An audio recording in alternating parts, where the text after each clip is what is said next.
आज के वीडियो में हम डिस्कस करेंगे फिक्सल पॉलिसी। फिक्सल पॉलिसी को हम कंटिन्यू कर रहे हैं। इससे पहले फिक्सल पॉलिसी पे हम 2 वीडियो बना चुके हैं। पहले वीडियो में हमने फिक्सल पॉलिसी का मीनिंग और ऑब्जेक्टिव समझा था। सेकेंड वीडियो में हम इंस्ट्रूमेंट्स ऑफ फिक्सल पॉलिसी को डिस्कस कर रहे थे, जिसके अंदर हमने पब्लिक एक्सपेंडिचर को डिस्कस कर लिया है। आज के वीडियो में हम पब्लिक रेवेन्यू लेंगे।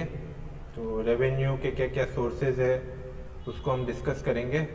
तो नेक्स्ट स्लाइड में चलते हैं और समझते हैं पब्लिक रेवेन्यू को। पब्लिक रेवेन्यू पहले हम इसको रीड कर लेंगे, फिर डिस्कस करेंगे। Governments need to perform various functions in field of political, social and economic activities to maximize social and economic welfare. In order to perform these duties and functions, governments require large amount of resources. These resources are called public revenue. Public revenue consists of taxes revenue from administrative activities like fines, fees, gifts and grants. Public revenue can be classified into 2 types. तो हमने पहले ही discuss कर लिया था कि government पहले expenditure तय कर लेती है कि हमको किस किस सेक्शन में कितना कितना खर्च करना है, और उसके बाद उस एक्सपेंडिचर को मीट आउट करने के लिए कहाँ से रेवेन्यू का अरेंजमेंट होता है वो गवर्नमेंट बाद में डिसाइड करती है। तो गवर्नमेंट काफ़ी सारे काम कर सकती है, करती है, सोशल बेनिफिट्स के करती है, डेवलपमेंट के करती है, इंफ्रास्ट्रक्चर के करती है। तो ये सारे काम और सोशल बेनिफिट्स इकोनॉमिक डेवलपमेंट के लिए उसको किसकी रिक्वायरमेंट रहती है, फंड की रिक्वायरमेंट रहती है, वो पब्लिक रेवेन्यू के थ्रू आता है। तो पब्लिक रेवेन्यू के जो सोर्सेज है उसमें मेन सोर्सेज जो आपका टैक्सेस का है, और जो सेकंड पार्ट है उसके अंदर नॉन रेवेन्यू टैक्सेस आती है, जिसके अंदर खूब सारे छोटे मोटे है, फाइन्स, फीस, गिफ्ट्स, ग्रांट्स वगैरह, उसको हम डिस्कस करेंगे। तो पब्लिक रेवेन्यू के पहले हम ले लेते हैं जो नॉन टैक्स रेवेन्यू है उसको डिस्कस कर लेते हैं, बाद में हम टैक्स रेवेन्यू को डिस्कस करेंगे। तो पब्लिक रेवेन्यू में जो सोर्सेज का जो एक सोर्सेज है वो है नॉन टैक्स रेवेन्यू। उसके अंदर हमें फीस, और फीस गवर्नमेंट काफ़ी सारी फीस लेती है। जैसे हम इंपोर्ट लाइसेंस लेना चाहते हैं, गवर्नमेंट फीस लेती है हमसे इंपोर्ट लाइसेंस के बदले। हम पॉल्यूशन का सर्टिफिकेट लेना चाहते हैं तो उसका भी गवर्नमेंट फीस लेती है। जब हम कहीं पे भी कुछ लाइसेंस वगैरह के लिए या परमिशन के लिए हम गवर्नमेंट के पास जाते हैं तो गवर्नमेंट उसके बदले में हमसे एक फीस लेती है। तो ये भी एक रेवेन्यू का सोर्सेज है गवर्नमेंट के लिए कि नॉन टैक्स रेवेन्यू लेती है गवर्नमेंट। नॉन टैक्स रेवेन्यू के रूप में ये एक इनकम का सोर्सेज है फीस जो गवर्नमेंट डिपार्टमेंट्स लेती है। फिर है फाइन्स और पेनल्टीज। काफ़ी बार हम से कुछ गलती हो जाती है बिजनेस के अंदर, या टैक्स वगैरह हम टाइम पे नहीं कर पाते हैं, या कुछ गवर्नमेंट्स के जो रूल्स बने हुए होते हैं उसको ब्रेक करते हैं, तो उसके बदले में हमको क्या देना पड़ता है, फाइन देना पड़ता है, पेनल्टीज देना पड़ती है। जैसे हम गाड़ी वगैरह भी चला रहे हैं और हमसे कुछ ट्रैफिक के रूल्स रेगुलेशन है वो हमने ब्रेक कर दिए तो हमको क्या देना पड़ेगा, फाइन्स देना पड़ेगा। हमने टैक्स टाइम पे फाइल नहीं किया, हो सकता है हमारे ऊपर असेसिंग ऑफिसर है वो पेनल्टीज लगा दे। तो फाइन्स और पेनल्टीज के रूप में भी एक तरीके से गवर्नमेंट को रेवेन्यू होती है। ये भी एक तरीके से नॉन टैक्स रेवेन्यू है, क्योंकि ये सबके ऊपर इम्पोज नहीं होती है। जो गलती करता है उसी के ऊपर फाइन्स लगता है और उसी को पेनल्टी देनी पड़ती है। थर्ड है सरप्लस फ्रॉम पब्लिक एंटरप्राइजेज या गवर्नमेंट एंटरप्राइजेज। तो काफ़ी सारे सरकार के एंटरप्राइजेज है, जैसे रेलवे हुआ। रेलवे क्या होता है, रेलवे अगर हम लोगों को अगर फैसिलिटीज देता है तो उसके बदले में कुछ रेवेन्यू भी लेता है। जैसे हम जर्नी करते हैं तो उसके बदले में पे करते हैं। तो हो सकता है कुछ सरप्लस बचे, कुछ गवर्नमेंट एंटरप्राइजेस प्रॉफिट में चल रहे हो, जैसे ONGC वगैरह है, तो ये प्रॉफिट में चलता है। इनका सरप्लस जो गवर्नमेंट का होता है वो गवर्नमेंट के फंड में जाता है, गवर्नमेंट उसको यूज़ कर सकती है। तो वो भी एक तरीके से गवर्नमेंट के लिए रेवेन्यू का सोर्सेज हुआ। जो ज़्यादातर जो पब्लिक सेक्टर के बने हुए PSUs बने हुए उनका भी 100% शेयर है वो सेंट्रल गवर्नमेंट के पास है, तो उनके फंड भी यूज़ कर सकती है। और गवर्नमेंट के खुद के एंटरप्राइजेज है, जैसे रेलवे हो गई, मेडिकल हो गया, ये काफ़ी सारी जो सेंट्रल के हॉस्पिटल हो गए या काफ़ी स्टेट्स के हॉस्पिटल्स है, तो ये क्या सब गवर्नमेंट के एंटरप्राइजेज है। इनसे जो भी सरप्लस बचेगा रेलवे वगैरह ONGC से वगैरह वो गवर्नमेंट उसको यूज़ कर सकती है एज ए रेवेन्यू के रूप में। और लास्ट में ग्रांट्स और गिफ्ट्स, ये भी एक तरीके से रेवेन्यू का सोर्स है। सेंट्रल गवर्नमेंट स्टेट्स को ग्रांट देती है, काफ़ी सारा अनुदान दे देती है, सब्सिडीज दे देती है। तो ये क्या हुआ, ग्रांट देती है, स्टेट्स वापस लोकल अथॉरिटीज़ को, नगर निगम को, पंचायत को, इनको वापस ग्रांट दे देते हैं। तो ये क्या होता है, एक दूसरे से है ना गवर्नमेंट टू गवर्नमेंट ग्रांट मिलती रहती है। तो ये भी एक तरीके से गिफ्ट्स और ग्रांट्स वगैरह होते हैं, वो भी एक तरीके से रेवेन्यू का सोर्सेज है। काफ़ी बार ऐसे ना अनफेवरेबल सिचुएशन आ जाती है, फ्लड वगैरह या सूखा पड़ जाता है, अकाल पड़ जाता है, उसमें भी क्या होता है गवर्नमेंट अनुदान, सब्सिडीज या कोई स्पेशल फंड देती है, तो वो भी एक तरीके से रेवेन्यू का सोर्सेज है। तो ये सारे तो चारों हो गए नॉन टैक्स रेवेन्यू के सोर्सेज। लेकिन जो मेन सोर्सेज है पब्लिक रेवेन्यू का वो क्या है, टैक्स के थ्रू। जो मेन जो गवर्नमेंट का पैसा आता है वो टैक्स के थ्रू आता है। तो इसको हम डिस्कस कर लेते हैं, इसकी क्या क्या कैरेक्टरिस्टिक्स है, क्या क्या विशेषताएं हैं, वो हम इसकी टैक्स रेवेन्यू की डिस्कस कर लेते हैं। The following are the characteristics of a tax. First है tax is a compulsory payment made to the government. People on whom a tax is imposed must pay the tax. Refusal to pay tax is a punishable offenses. Government ने हमारी income पे अगर tax लगा दिया तो हमको देना ही है, कंपलसरी है। ऐसा नहीं है अपनी वॉलेंट्री है कि हम मेरे को 10 लाख रुपए इनकम हो गई तो मैं टैक्स दूं या नहीं दूं, मेरी इच्छा पे नहीं है। मैं कुछ आइटम परचेज करने गया, जैसे मैंने एक कार ली, कार के ऊपर 18% जीएसटी लगा, तो क्या हुआ, ये टैक्स मेरे को देना पड़ेगा। ऐसा थोड़ी है कि बिना टैक्स दिए कार ले जाऊंगा, टैक्स का पैसा मैं नहीं देना चाहता, मेरे को तो कार दे दो, जो कार की जो कॉस्ट है वो मैं आपको पे कर दूंगा। तो ऐसा भी नहीं होता। और ना इनकम टैक्स में होता है, डायरेक्ट टैक्सेस में ऐसा होता है, ना इनडायरेक्ट टैक्स में ऐसा होता है। ये तो क्या है, कंपलसरी है। अगर आप पे अगर लगा दिया गवर्नमेंट ने तो आपको पे करना ही करना है। अगर आपके इनकम हुई तो आपको इनकम टैक्स देना है, आपको चीज़ खरीदने जा रहे हो तो आपको इनडायरेक्ट टैक्स के रूप में जीएसटी वगैरह, वेट, एक्साइज ड्यूटी, जो भी पहले अरेंजमेंट था वो देना था। अब उन सबको रिप्लेस करके अगर जीएसटी आ गया तो वो देना है। तो इसको क्या रिफ्यूज़ नहीं कर सकते, रिफ्यूज़ करेंगे तो पनिशेबल ऑफेंसेस हो जाएगा। आपने इनकम हुई और आपने उसके ऊपर टैक्स पे नहीं किया तो ये आपको क्या करेगी, गवर्नमेंट पनिश कर सकती है, फाइन्स लगा सकती है, पेनल्टीज लगा सकती है। तो ये क्या होता है, रिफ्यूजल नहीं कर सकते, ये कंपलसरी पेमेंट गवर्नमेंट को करना ही होता है। सेकेंड पॉइंट है, there is no quid pro quo between a taxpayer and public authorities. This means that the taxpayer cannot claim any specific benefit in return for the payment of a tax.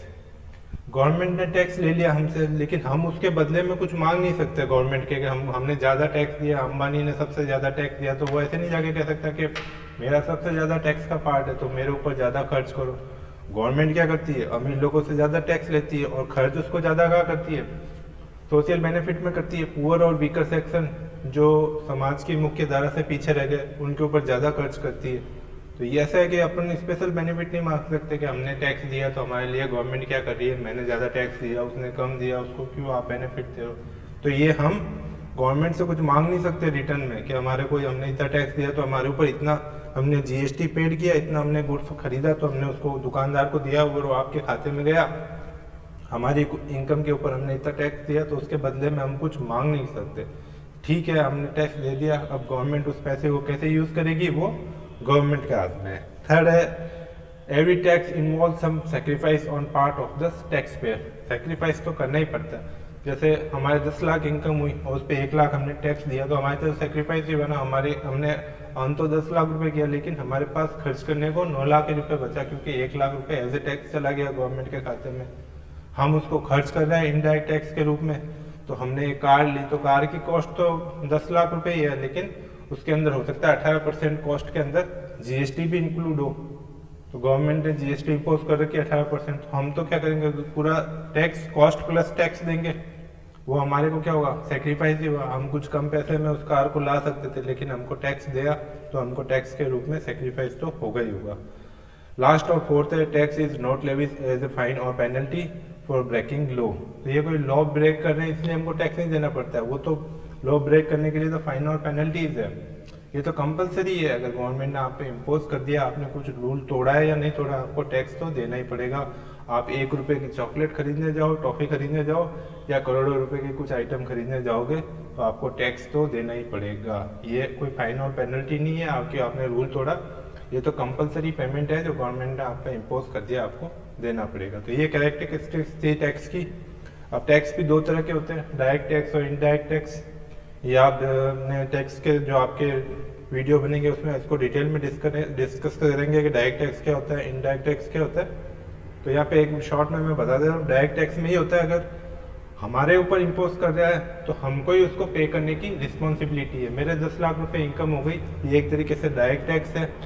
तो income tax direct tax है, तो मेरी income होगी तो मैं ही government को 10 लाख रुपए पे टैक्स पे करूँगा गवर्नमेंट के अकाउंट में, या मैं एम्प्लॉयर को वो पैसा दे दूंगा, वो एम्प्लॉयर जमा कराएगा मेरा। लेकिन मेन क्या जिम्मेदारी मेरी है, अगर मैं बिजनेस कर रहा हूँ तो मेरे को ही गवर्नमेंट को वो पैसा जमा कराना। इनडायरेक्ट टैक्स डिफरेंट होता है, उसके अंदर क्या टैक्स इम्पोज कर दिया, जैसे हम कंजम्पशन कर रहे हैं, कुछ नहीं, हमारे किराने के सामान पे ही अगर 6% GST लगा दिया तो उसके अंदर इनडायरेक्ट टैक्स किराने के सामान पे लगा दिया, या हमारी कोई सर्विस पे लगा दिया, होटल्स की सर्विस पे लगा दिया, हम कोचिंग की सर्विस ले रहे हैं उस पर लगा दिया, तो ये इनडायरेक्ट टैक्स हो गया एक तरीके से। GST जो मेन है अब इनडायरेक्ट टैक्स में, तो उसके अंदर क्या होगा, लगा तो हम पे, हमने अगर वो सर्विस ली तो हमको उसके सर्विस के कॉस्ट के अलावा, कॉस्ट और उसका प्रॉफिट ट्रेडर का, उसके अलावा हमको उस पर टैक्स भी देना पड़ेगा। तो बर्डन तो हमारे ऊपर ही है, लेकिन उसको पे करने की जिम्मेदारी हमारी नहीं है। हमने तो पे दुकानदार को कर दिया, बिजनेसमैन को कर दिया, इंडस्ट्रियल को कर दिया, वो वापस गवर्नमेंट को जमा कराएगा। हमारी ड्यूटी नहीं है गवर्नमेंट को जमा कराने की, हमने तो पैसा मांगा, दे दिया, बिल ले लिया, बस। अब उस बिल के अंदर अगर टैक्स का अमाउंट शामिल है तो उसकी जिम्मेदारी है कि वो सही ढंग से इन्वॉइस लगाए, और वो इन्वॉइस का जो पैसा है टैक्स का वो गवर्नमेंट को पे करे। तो डायरेक्ट टैक्स और इनडायरेक्ट में यही है कि रिस्पॉन्सिबिलिटी जिस पे इम्पोज करते हैं डायरेक्ट टैक्स में उसी की होती है कि गवर्नमेंट को पे करे, और इनडायरेक्ट टैक्स में जो रिस्पॉन्सिबिलिटी होती है वो गवर्नमेंट की, टैक्स पेयर की नहीं होती है, टैक्स पेयर के बिहाफ पे जो बिजनेसमैन वगैरह होते हैं वो उसे जमा कराते हैं।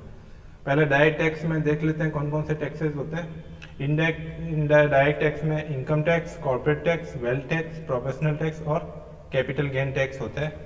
तो कैपिटल गेन भी एक तरह से इनकम टैक्स का ही पार्ट है, कॉर्पोरेट टैक्स भी इनकम टैक्स का ही पार्ट है।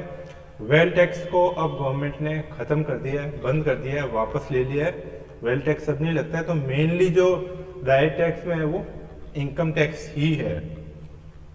इनकम टैक्स, कॉर्पोरेट टैक्स भी इनकम टैक्स के अंदर ही हम पढ़ते हैं, और कैपिटल गेन वगैरह होता है वो भी हम इनकम टैक्स। तो मेन तो इनकम टैक्स ही बचा है डायरेक्ट टैक्स में, वेल्थ टैक्स को वापस ले लिया।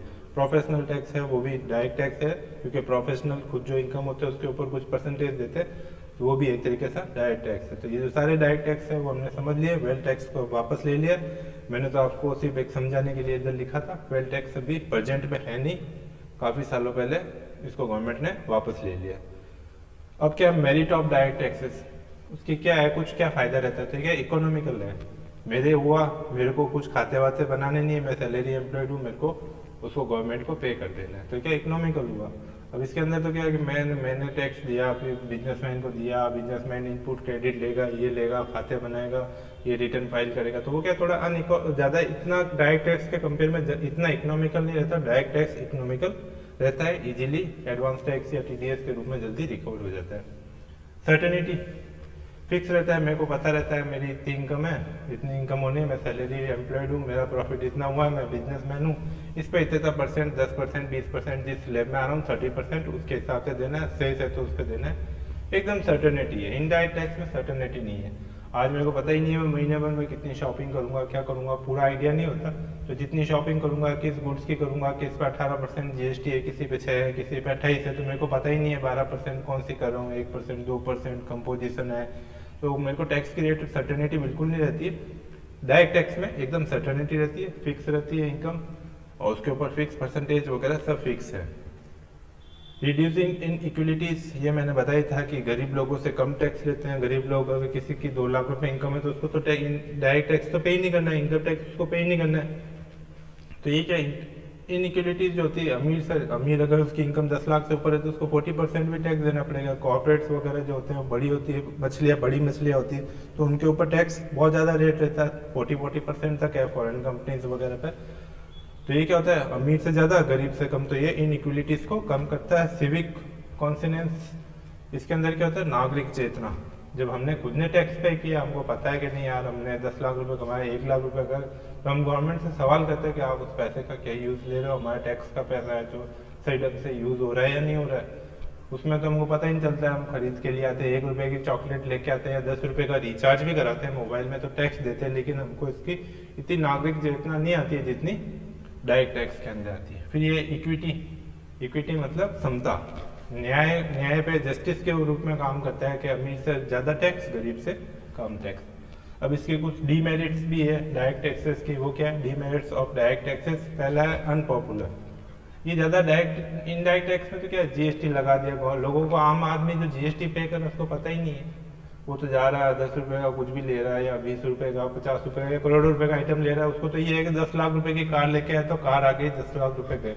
उसको ये नहीं पता मैंने उसके अंदर 28% 18% जीएसटी का पैसा दिया। तो इतना कोई ज़्यादा उसको ऐसा नहीं लगता कि हाँ टैक्स दे दिया कोई बात नहीं, उसको तो लग रहा है कि मैंने कुछ चीज़ ले ली। और अगर उसके 10 लाख रुपए इनकम हो रही है, उसमें से 1 लाख गवर्नमेंट को डायरेक्ट टैक्स देना पड़ रहा है, तो उसको बड़ा अच्छा नहीं लग रहा कि यार मेरी तो इनकम ही कम हो गई, 9 लाख रुपए 1 लाख रुपए तो गवर्नमेंट ऐसे ही लेगी। तो ये क्या पॉपुलर नहीं है, ये लोगों को ज़्यादा ऐसे बर्डन के रूप में लगता है income tax compare to GST वगैरह के। हम तो सोचते हैं जीएसटी आए तो बिजनेसमैन परेशान है, आम आदमी तो सोचता है मेरे को क्या दिक्कत है, मैं तो पहले भी टैक्स दे रहा था। तो वो इतना पॉपुलर इजीली गवर्नमेंट को ये डायरेक्ट टैक्स लोगों को ज़्यादा बर्डन लगता है, पॉपुलर कम है, अनपॉपुलर है।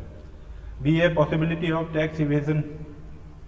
अब काफ़ी दुकानदार वगैरह जो होते हैं वो अपनी इनकम को कम असेस करके बताते हैं, वो अपने खर्चे ज़्यादा बता देते हैं। तो इसमें क्या होता है, चोरी की संभावना ज़्यादा रहती है। इनकन्वीनियंस मतलब असुविधाजनक तो रहता ही है, क्योंकि हमारे ऊपर ही बर्डन है गवर्नमेंट को पे करने का। हमारी इनकम हुई तो हमको ही पे करना है, हमको ही रिटर्न फाइल करना है, हमारी प्राइमरी रिस्पॉन्सिबिलिटीज़ है। उसमें तो क्या है, जीएसटी तो पे करके आ गए, दुकानदार को सामान लिया है, वो अपने आप अपने रिटर्न फाइल करता रहेगा। तो इसमें उसमें तो असुविधा आम आदमी को तो कुछ नहीं होती है, सिर्फ बिजनेसमैन को होती है। लेकिन डायरेक्ट टैक्स में, इनकम टैक्स में तो हमको खुद को, हमारी रिस्पॉन्सिबिलिटी है कि हमको रिटर्न फाइल करना है। तो ये थोड़ा असुविधाजनक है। लास्ट है adverse effect on the will to work and save. अब क्या लोगों को क्या होता है, टैक्स लगा देती है तो गवर्नमेंट क्या होता है, उनके इनकम कम हो जाती है, तो उनको लगता है कि ज़्यादा कमाएंगे तो ज़्यादा टैक्स देना पड़ेगा, तो वो काम करने की, बचत करने की उनकी क्षमता कम हो जाती है। इसलिए गवर्नमेंट क्या करती है, डायरेक्ट टैक्स के अंदर छूट के लिए ऐसी स्कीम लाती है, एटीसी वगैरह। आप इनकम टैक्स पढ़ोगे तो उसमें पढ़ोगे कि एलआईसी लिया, या हमने होम लोन लिया, या हमने कुछ प्रोविडेंट फंड में पैसा डाला तो उसमें छूट मिलती है। तो उसकी क्या होती है, उनके काम करने की इच्छा कम नहीं हो जाए, सेविंग की इच्छा, इन्वेस्टमेंट की कम नहीं हो। इस एडवर्स इफेक्ट को दूर करने के लिए गवर्नमेंट ऐसी स्कीम इनकम टैक्स के अंदर लेके आती है। तो ये कुछ डिमेरिट्स थी डायरेक्ट टैक्सेस की। नेक्स्ट हम इनडायरेक्ट टैक्स को ले लेते हैं। पहले सेल टैक्स था, जो सेल टैक्स वेट के रूप में था। कस्टम ड्यूटी थी, जो बाहर से गुड्स आता था उस पर कस्टम लगता था। मैन्युफैक्चरिंग पे एक्साइज लगता था। और जो सर्विस प्रोवाइडर है, होटल, कोचिंग सर्विसेज हो गई, या ये टेलीफोन की आपको सुविधाएं मिलती है, ये सारी सर्विसेज हो गई, इन पे सर्विस टैक्स लगता था। हम रिचार्ज कराते थे तो उस पर सर्विस टैक्स का पे करते थे।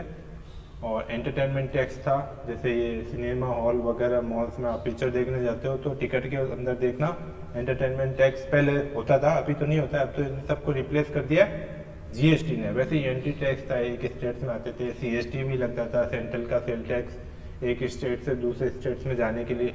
तो इन सब टैक्स को रिड्यूस करके, मतलब रिड्यूस तो नहीं, इन सब का कॉम्पैक्ट एक्ट क्या आ गया, जीएसटी आ गया। इन सब को जीएसटी ने रिप्लेस कर दिया। अब एक जीएसटी है जो इन सब की जगह है, और कुछ ना कुछ इसका कस्टम ड्यूटी का पार्ट कस्टम एक्ट का बचा है, जो इंपोर्ट वगैरह है उस पर जीएसटी अभी भी कुछ कुछ जगह पे कस्टम ड्यूटीज ले रहा है। बाकी जो सारे टैक्स थे उनको मिला के जीएसटी आ गया। तो इनडायरेक्ट टैक्स में भी अब मेन जीएसटी और कस्टम ही बचा है। बाकी जो टैक्स थे उन सबको जीएसटी ने अपने अंदर ले लिया। उसमें जीएसटी के भी पार्ट है, स्टेट जीएसटी है, सेंट्रल जीएसटी है, और यूनिट टेरिटरी है उनका जीएसटी है, और इंटर स्टेट में माल जाता है उसकी आईजीएसटी है। वो आप जीएसटी के अंदर डिस्कस करोगे, जीएसटी के जब हम टैक्स वीडियो बनाएंगे या कॉलेज खुलेगी तब जीएसटी पढ़ाएंगे, तो उसके अंदर हम डिस्कस करेंगे जीएसटी को। अभी तो इनडायरेक्ट टैक्स में आप इतना ही समझो, जीएसटी और कस्टम है। इनडायरेक्ट टैक्स की भी कुछ मेरिट है। कन्वीनियंस, तो ये क्या, कन्वीनियंस सुविधाजनक रहता है, किसके लिए, कन्वीनियंट रहता है बहुत ज़्यादा, किसके लिए, आम जनता के लिए। आम जनता को क्या करना है, ये कुछ भी जाके सामान लिया और दुकान से, हम लोगों को कोई हेडेक नहीं, हमने तो प्राइस पे कर दी। अब उसको गवर्नमेंट की जिम्मेदारी क्या है, चुकाने की, चालान बनने की, उसको जमा कराने की सारी जिम्मेदारी बिजनेसमैन की है। आम आदमी के ऊपर ये बर्डन नहीं है कि वो उसको जाके जमा कराए, क्वार्टरली या मंथली उसके रिटर्न फाइल करे, एनुअली रिटर्न फाइल करे, उस पर जो उसकी हियरिंग्स वगैरह होती है, अगर उसमें कुछ कमी पैसे रह जाती है, पेनल्टीज वगैरह, फाइन्स, जो भी उसकी हियरिंग होती है, असेसिंग ऑफिसर्स को सब डील करने का, सारी जो टैक्स से जुड़ी माथाफोड़ी होती है, या जो भी है ना कॉम्प्लिकेटीज होती है, कॉम्प्लिकेसी जो होती है, वो बिजनेसमैन के ऊपर होती है, आम आदमी को कोई कॉम्प्लेक्सिटी नहीं होती है इसके अंदर, वो तो उसके लिए तो बिल्कुल सुविधाजनक है। सेकेंड है इलास्टिक्स। इलास्टिक्स मतलब इसके अंदर क्या होता है, इसको कभी भी घटा बढ़ा सकते हैं। टैक्स की 1% रेट बढ़ा दी, 18 से 20 कर दिया, तो लोगों को ज़्यादा इतना कुछ नहीं रहता है कि ठीक है थोड़ी सी प्राइस बढ़ गई। लेकिन इनकम टैक्स बढ़ा देते तो लोगों के ऊपर बहुत बर्डन लगता है, तो इसको क्या है, आराम से घटा बढ़ा सकते हैं इनडायरेक्ट टैक्स को। डायरेक्ट टैक्स को घटाना बढ़ाना थोड़ा मुश्किल होता है। इसमें तो क्या डायरेक्ट टैक्स में, इनकम टैक्स में तो लोग हर बार एक्सेप्ट ऐसे ना मतलब एक्सपेक्टेड करते हैं कि ना गवर्नमेंट कुछ टैक्स में हमको रिलैक्सेशन दे, कुछ छूट दे या टैक्स की रेट को कम करे। लेकिन इसमें ऐसा नहीं है। डायरेक्ट टैक्स में तो ऐसा होता है, लेकिन इनडायरेक्ट टैक्स में कभी भी उसको घटा बढ़ा सकते हैं, लेकिन डायरेक्ट टैक्स में नहीं बढ़ा सकते। थर्ड है less chances of tax evasion. तो इसमें क्या होता है, क्रॉस इनपुट क्रेडिट मिलती है। जीएसटी में बहुत अच्छा सिस्टम है, एक जना परचेज रजिस्टर बढ़ता है, एक जना सेल्स रजिस्टर बढ़ता है, आपस में मैच होता है, फिर उसके बाद इनपुट क्रेडिट मिलती है। तो टैक्स की चोरी करना थोड़ा मुश्किल हो जाता है, क्योंकि आपस में एक दूसरे को क्रेडिट मिलती है। वैसे जो जिनका इंटेंशन होता है कि बस हमको चोरी करनी है, उनके लिए तो कोई भी लॉ वगैरह होता है तो उसको तो ब्रेक करते ही है। लेकिन जीएसटी के अंदर अच्छा प्रोविजन है कि टैक्स इवेजन में आगे फ्यूचर में बहुत कमी आएगी। वाइड कवरेज, तो कवरेज बहुत वाइड है। अगर 1 रुपये की भी टॉफी लेने जाएंगे तो उसके अंदर भी टैक्स लगा हुआ रहेगा, और कोई गरीब आदमी हो या अमीर आदमी हो, सबको इनडायरेक्ट टैक्स तो देना ही है। वो कुछ भी खरीदेगा तो ये आदमी दुकानदार कभी नहीं पूछेगा आपकी इनकम कितनी है, वो सबके लिए सेम प्राइस रखेगा, सबके लिए एक प्राइस होती है गुड्स की। तो ये क्या होता है, सब लोगों को कवर कर लेता है। डायरेक्ट टैक्स में, इनकम टैक्स में तो ये है कि 2 लाख रुपए तक इनकम है, आपको टैक्स देना ही नहीं है। भारत में ज़्यादा पुअर पीपल है तो काफ़ी सारे लोग तो बच ही जाते हैं डायरेक्ट टैक्स या इनकम टैक्स देने से। लेकिन इनडायरेक्ट टैक्स में ऐसा नहीं है। जीएसटी वगैरह जो कस्टम ड्यूटी है वो सभी जो इसके अंडर में आते हैं, जो सब गुड्स वगैरह का कंज्यूम करते हैं, उसको ये टैक्स देना ही पड़ता है। तो ये इक्विटी इस तरह से भी है कि भाई सबको बराबर देना पड़ रहा है, तो ये न्याय और समता में है। डायरेक्ट टैक्स में हमने इक्विटी को ऐसे लिया था कि भाई गरीब को कम और अमीर को ज़्यादा देना, तो ये न्याय किसी हो गया। लेकिन इसमें जस्टिस इसको कैसे बता रहा है कि सब बराबर दे रहे, तो ये इसको इक्विटी लग रहा है। तो दोनों में सेम पॉइंट है, लेकिन दोनों में मीनिंग अलग है। उसमें तो क्या हमने ऐसे देखा है कि भाई सब लोगों को, अमीर को कम, अमीर को ज़्यादा, सॉरी, गरीब को कम देना पड़ रहा है, तो इक्विटी और जस्टिस हो गया। इसमें हम कह रहे हैं सब बराबर दे रहे, तो इक्विटी और जस्टिस हो गया। 6 है प्रमोट प्रोडक्शन एंड इन्वेस्टमेंट। तो ये क्या होता है, प्रोडक्शन को बढ़ाता है, इन्वेस्टमेंट को बढ़ाता है। टैक्स वगैरह होता है वो काम आता है, एक बहुत बड़ा एक सोर्सेज है। डायरेक्ट टैक्स कम है सोर्सेज, इनडायरेक्ट टैक्स से ज़्यादा रेवेन्यू गवर्नमेंट को मिलती है, तो ये प्रोडक्शन और इन्वेस्टमेंट में बढ़ाने में हेल्प करता है। इसकी भी कुछ डीमेरिट्स है इनडायरेक्ट टैक्स की। सबसे पहले तो क्या रिग्रेसिव नेचर का है, अनजस्टिस है, क्योंकि ये अमीर से भी बराबर टैक्स लेता है, गरीब से भी बराबर टैक्स लेता है। तो क्या होता है, बर्डन ज़्यादा पड़ता है किस पे, अमीर लोगों, सॉरी, गरीब लोगों पे बर्डन ज़्यादा पड़ता है। क्योंकि अगर गरीब लोगों को भी बराबर, अमीर लोगों के बराबर टैक्स पड़ेगा तो उसके तो लिए तो उस पैसे की ज़्यादा वैल्यू है ना, गरीब की इनकम कम है। तो ये क्या है, रिग्रेसिव नेचर का है, अप्रगतिशील इसकी प्रकृति है, और ये थोड़ा न्याय वगैरह न्यायशील कम लगता है। दूसरा इन्फ्लेशनरी इम्पैक्ट, मतलब इन्फ्लेशन लाता है। जैसे इसको बढ़ाते हैं तो क्या होता है, प्राइस ज़्यादा हाइक हो जाती है। जैसे जीएसटी आया तो कुछ लोगों ने प्राइस हाइक कर दी, तो इन्फ्लेशन बढ़ा ना एक तरीके से, परचेज प्राइस ज़्यादा हो गई, तो ये इन्फ्लेशन लेके आता है। ये टैक्स लगता है अनपॉपुलर भले ही है, लोगों को ज़्यादा इतना अनपॉपुलर नहीं है लोगों के अंदर, ये पॉपुलर है इनडायरेक्ट टैक्स, लेकिन ये इन्फ्लेशन इफेक्ट्स लेके आता है। अनइकोनॉमिकल इसलिए रहता है क्योंकि ना तो इसकी रेट फिक्स रहती है, गवर्नमेंट वगैरह रेट तो फिक्स रहती है, लेकिन अब आम आदमी को पता ही नहीं रहता कि उसको कितना देना है या कितना नहीं देना है। लेकिन इसके लिए क्या होता है, लोगों को, बिजनेसमैन को देते हैं, एक से दूसरे को लगाते हैं। गवर्नमेंट पब्लिक पे देना, उसको जमा कराने की जिम्मेदारी दुकानदार की है, उसको क्वार्टरली रिटर्न बनाने पड़ते हैं, फाइल करने पड़ते हैं। तो ये क्या होता है, इकोनॉमिकल नहीं होता है। इसको जो इसकी जो कलेक्शन की जो एक्सपेंसेज है वो बहुत ज़्यादा होती है, कॉस्ट ज़्यादा होती है कंपेयर टू डायरेक्ट टैक्स के।